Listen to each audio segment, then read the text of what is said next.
আগামী ফেব্রুয়ারিতে জাতীয় সংসদ নির্বাচন হবে কিনা তা নিয়ে জনমনে শঙ্কা দেখা দিয়েছে বলে অভিযোগ করেন জাতীয় পার্টির একাংশের চেয়ারম্যান আনিসুল ইসলাম মাহমুদ। বলেন, নিরপেক্ষ প্রশাসন ছাড়া সুষ্ঠু নির্বাচন সম্ভব নয়।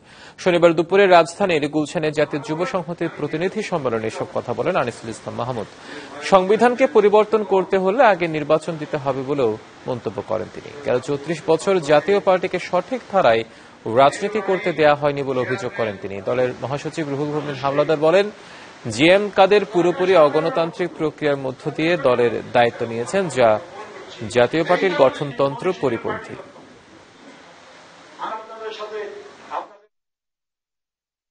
আগামী নির্বাচন ফেব্রুয়ারির প্রথমার্ধে হবে, এটা কোনোদিনই হতে পারে না। গায়ের জোরে সংবিধান বদলাবেন না। সংবিধান যদি বদলাতে হয় আগে নির্বাচন হতে হবে।